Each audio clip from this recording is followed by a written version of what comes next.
Welcome back, campers. This is your model counselor, Ian Schwartz here.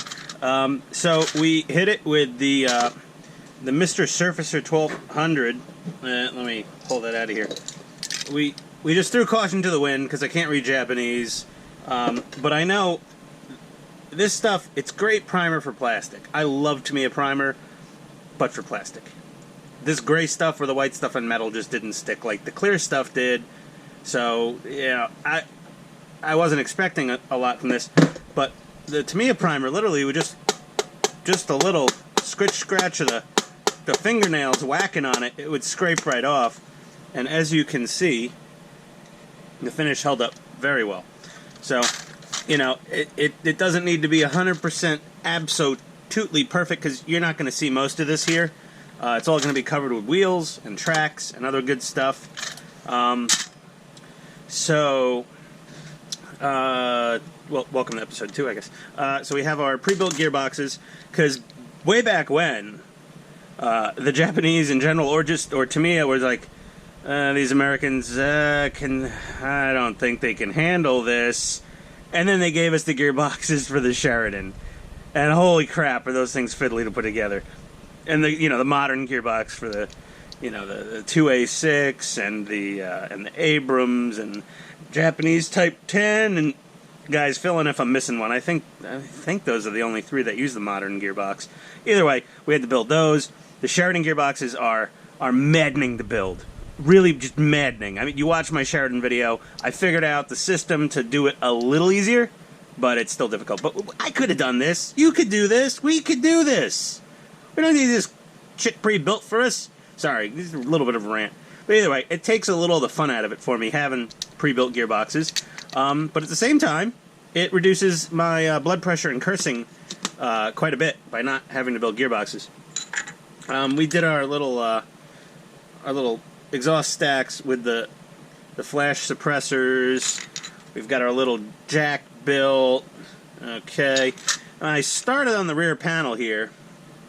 And you probably already know something a little different here, is we did get the scuhmo-kits tow hitch. Very nice. There was a sale at Ito Armor. They were clearing out scuhmo-kits. Everything must go! And everything is basically gone now. So if you didn't get it then, you're going to have to get it from Germany and pay the shipping penalty if you live in the States. So sorry about that. But I got one of the last ones, and it is a beautiful little bit of kit from scuhmo-kits. It's got all the little weld lines and everything on there. Focus, you son of a... Come on, there we go. And they connect in the back. They have threaded rods that go through them and just thread on the nuts and then just snip off. There's a little extra flash sticking out. But yeah, those are sweet. So... yeah, let me put away my Mr. Surfacer. I'm buying more of this stuff. This is the good shit. This is what you want. Not for sniffing, mind you. The fumes actually, I don't even think the fumes were quite as bad as the Tamiya fumes, but I sprayed this chassis at the other side of the garage and kind of bugged out for a little while to let it dissipate, since I can't really open the garage doors because it's not freezing. I mean, it's Atlanta. It's chilly. It's in like the upper 40s right now, but for that, I mean, San Diego, I think, threw out some sort of panic alert front page news, bitter cold, crippling San Diego, and it was like 49 degrees out or something. It was hilarious. They're a little tougher down here in Georgia with the cold. They don't mind it so much. But yeah, this is good stuff. I give it the Schwartz thumb of approval. It's good stuff. And it's even cooler because it's almost entirely in Japanese. Very little English. Just enough for us to know the brand of Mr. Surfacer, and the 1200 is, I guess it's kind of a grit rating. That's just my assumption. Wild assumption. Keyword being the first 3 letters of assumption.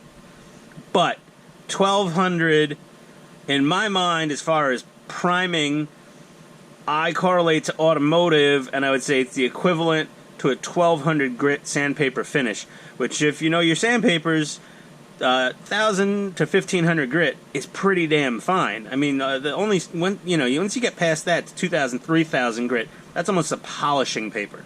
Like 3000 grit is for like wet sanding, like a show car that's going to SEMA convention in Las Vegas.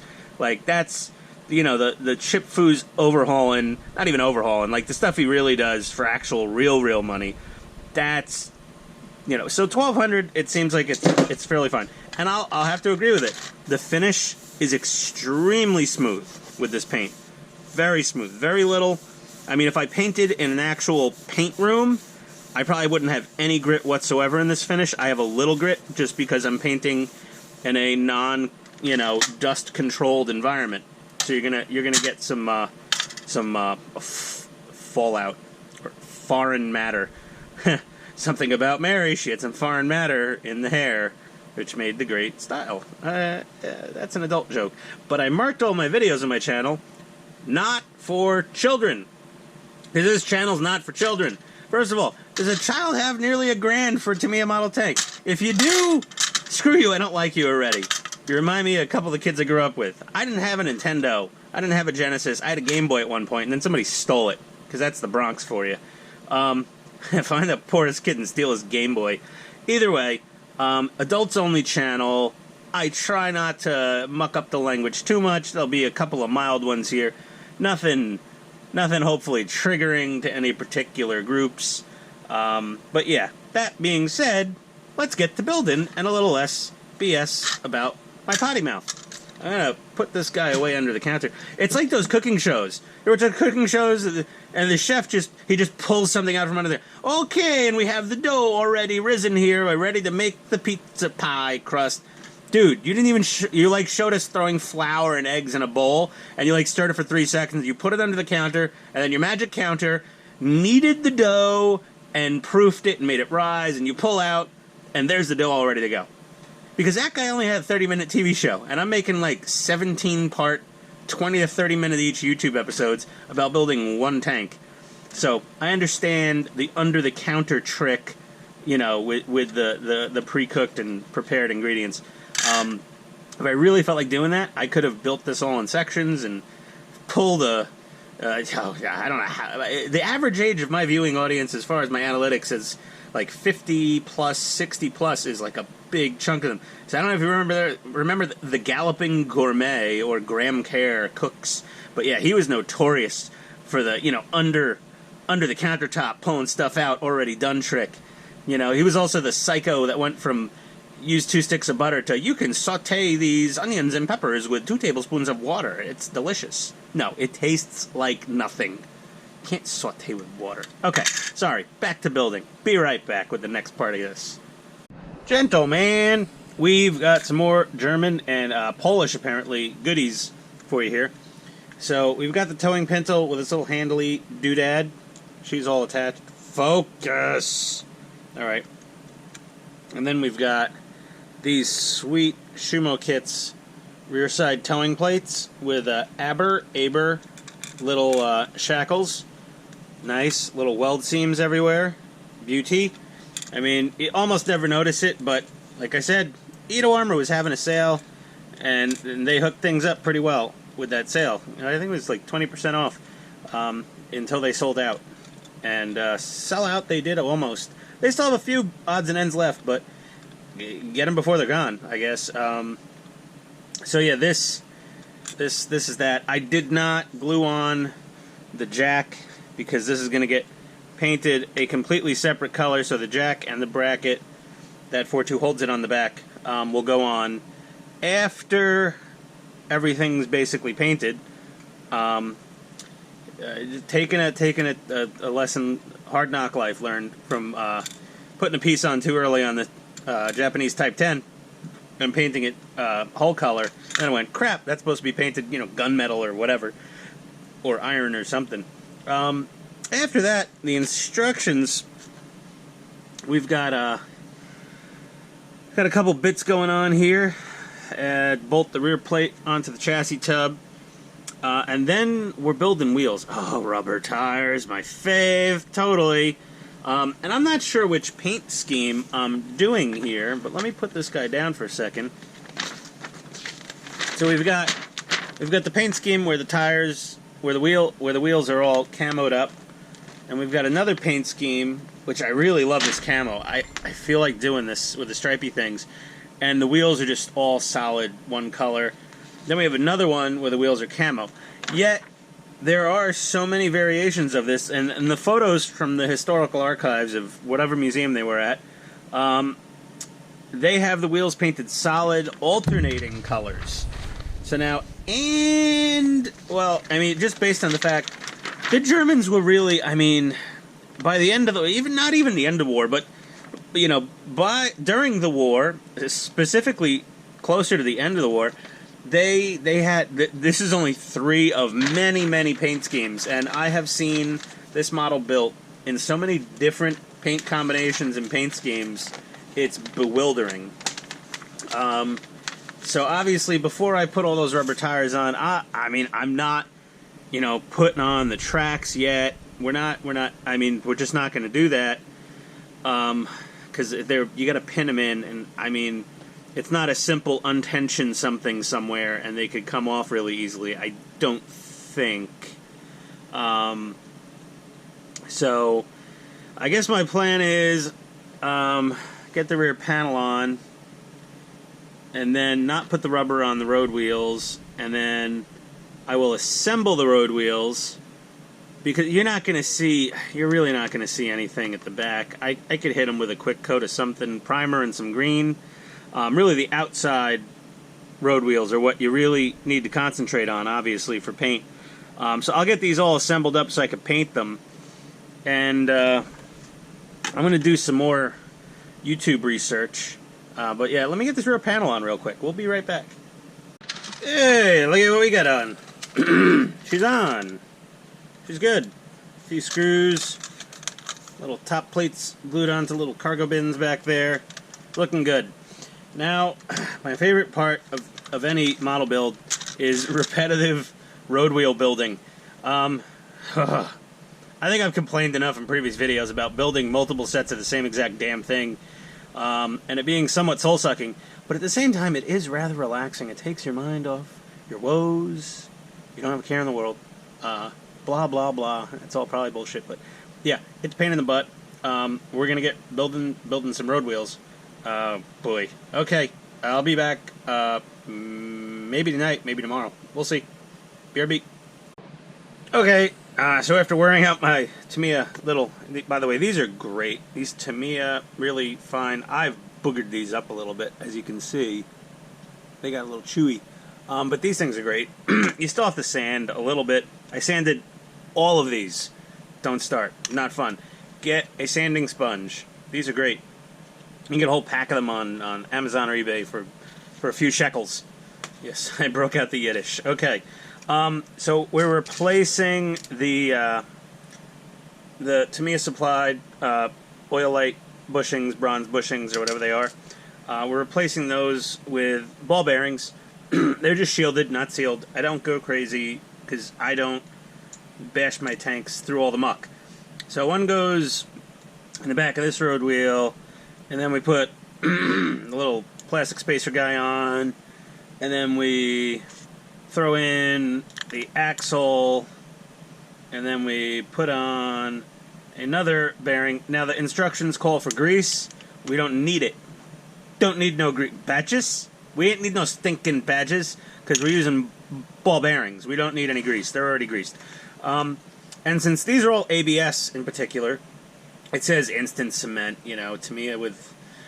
How does Tamiya not either know about plastic welder or make their own, you know, very expensive Tamiya extra thin ABS cement? Can't be that frickin' hard.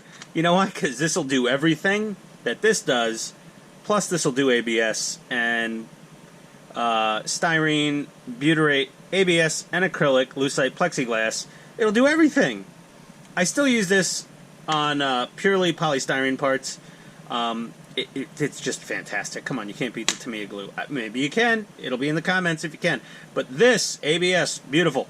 So what we're going to do is put ABS just around this recessed lip here. This little tapered lip, because that goes inside the other road wheel. And I'm a little, there we go. Yeah, let's just get a little more on there. I like to get it a little moist, and then just feed her on in. Come on.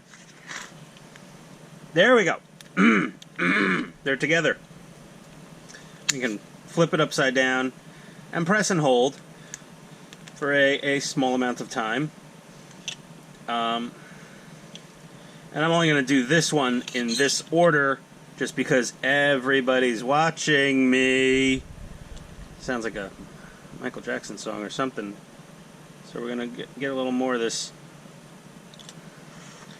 same stuff on here. And we're just going to get it inside here.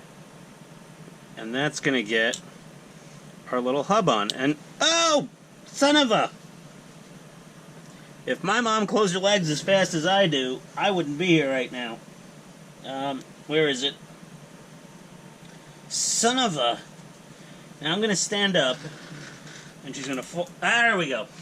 Alright, hold on. I got it. And by that time, my glue already dried. You know, I always guarantee everyone a show, because I'm always going to drop something at the most inopportune time. Let's get a little more on there. There's a tiny little nub that has an index dimple. There we go. Index is in, and we're pressed together.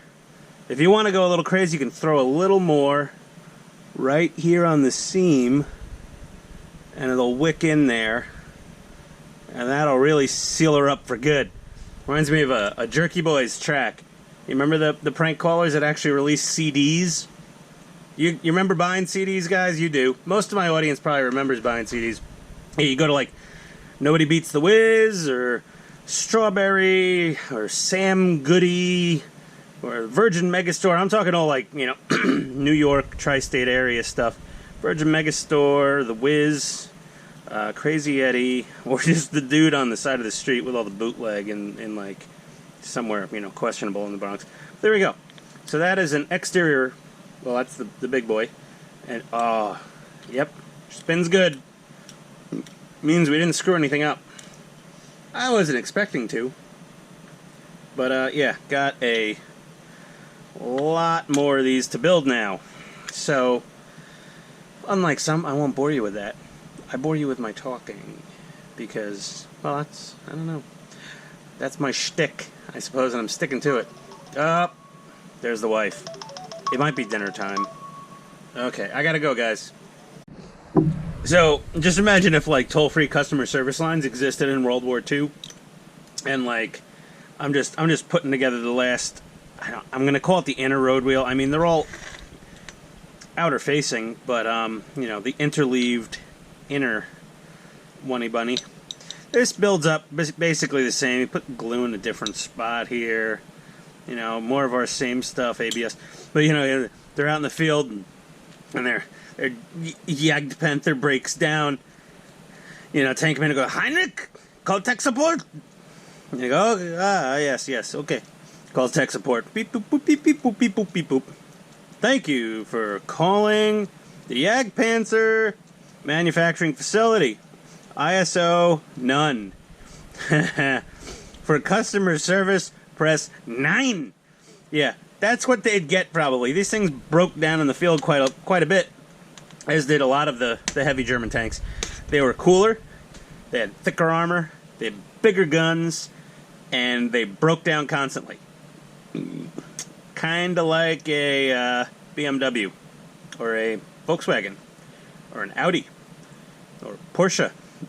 And when one of those things breaks down, it's not like bringing your Toyota into service and like, oh yeah, your battery's dead, or oh yeah, your door lock switch is broken now. Like, oh yeah, you know, this little bearing around your camshaft, it grenaded and went out of timing, and all the pistons hit all of the valves in the heads and destroyed the entire motor. The guy at Toyota's like, oh, how much is that new door lock actuator assembly? Like, well, it's like $600, but Toyota may just cover it, even if you're out of warranty. Guy at the BMW, Audi, Porsche, Volkswagen, whatever dealership, like, Yeah, that bearing, yeah, that's a known problem. What do you mean it's a known problem? It grenaded the motor. Why didn't you, like, fix it before you built it? Well, well, how much is it going to be? Well, so you're out of warranty, so yeah, it's going to be $14,000. So they abandoned the tanks. They just left them there. They couldn't fix them. The Germans, they were too busy building more unreliable tanks to fix these tanks and hiding from bombs and stuff. As far as American World War II propaganda documentaries state, it may show differently in other countries. But yeah, we got all our road wheels built. I still have my wits about me and my sanity. The ball bearings, highly recommended. I mean, I'm sure they would spin just fine with the bushings. Tamiya wouldn't. Oh no, it'd come apart. I didn't let this one dry enough. So let me add a little more. Son of a bitch, my bearing. Oop, pardon me. Again, this channel's not for kids. Yeah. So I'm gonna spin test all of these fellers and make sure they're all kosher, or all Wiener Schnitzel, or whatever it is. But yeah, put a lot of glue on these suckers. The only thing holding these wheels together from all your bashing is whatever form of cement you use to adhere them together. So I'd suggest, again, going around the outside with a little extra of this ABS welder, or plastic welder. And, you're not going to see this. You're never going to see this. Just go around, just give it an extra hit. It can't hurt. Unlike taking an extra hit of meth out of the pipe from that guy I saw in Live PD last night. Who doesn't love Live PD? If anybody doesn't enjoy watching that show, please raise your hands and comment. Because Live PD, I'll tell you one thing. There's no self-esteem booster, in my opinion, on TV better than watching Live PD. Because you watch reality TV, and it's beautiful, gorgeous, rich people driving fantastic cars, and it makes you feel like a piece of garbage.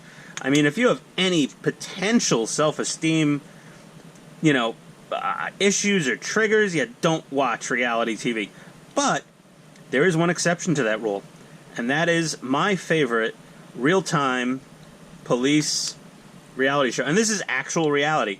I mean, well, a lot of it's filmed in, the South and Florida and Nevada and Texas. So it's not necessarily reality for the entire country, but it's still reality. And I go, well, I am just one fantastic, upstanding citizen, and I look good, and I have all my teeth. Well, I look good compared to the crackhead they just arrested.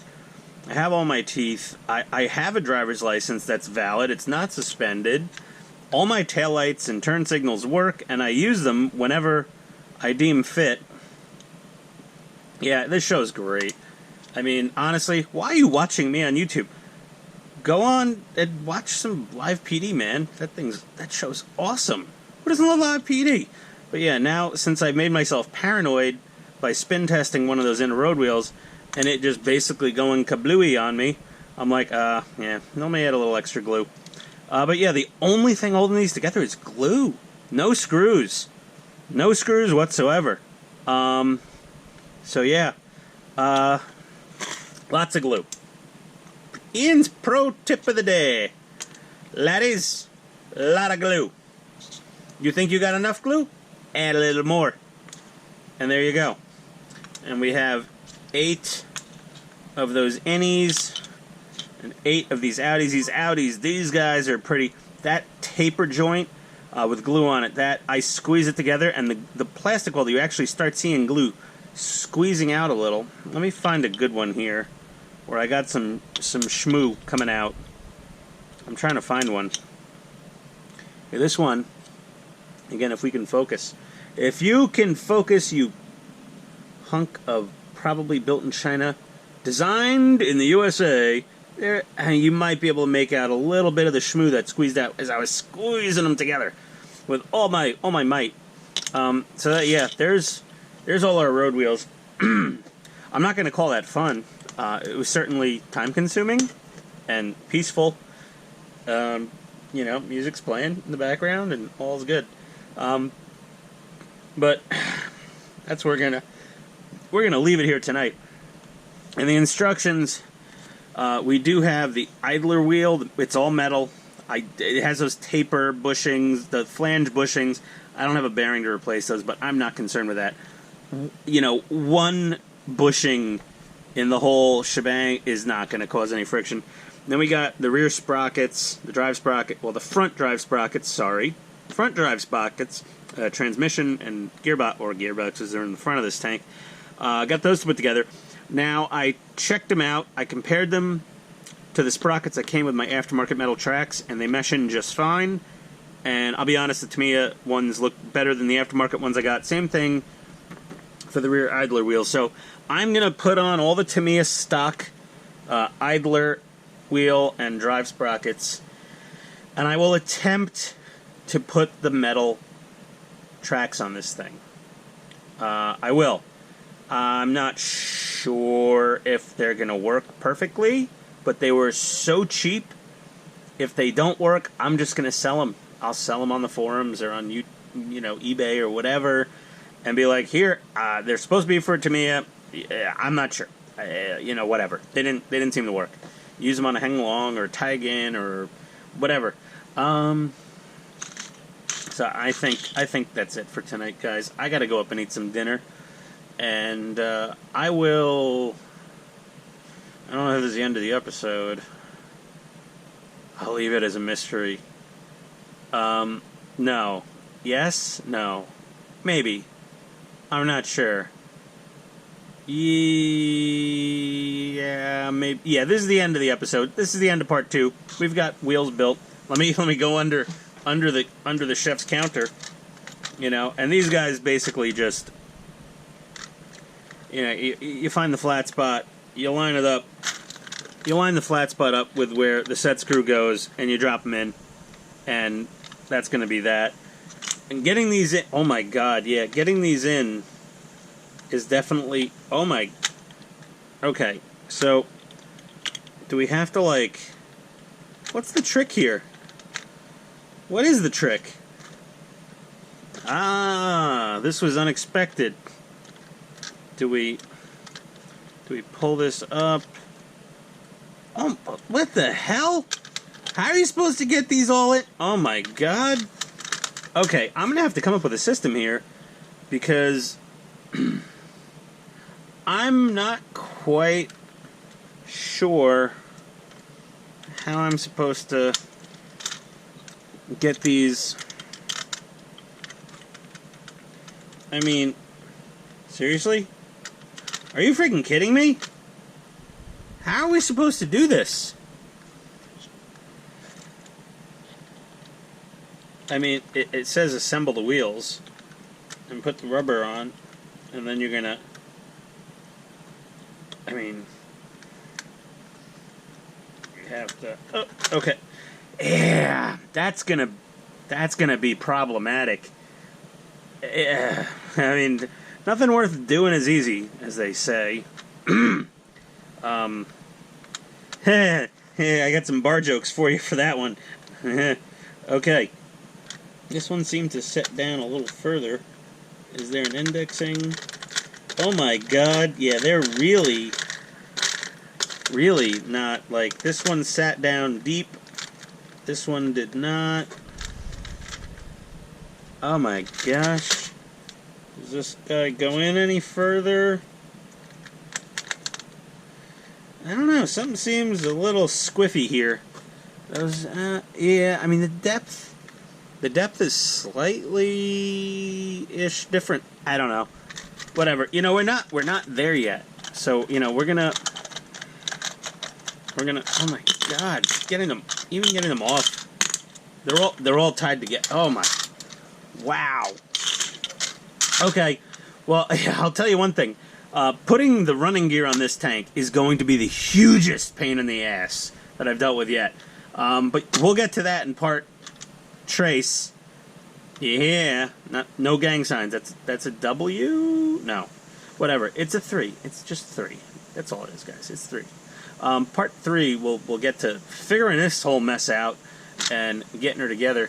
But that's it for tonight, guys. Y'all, there you go, practicing for Georgia.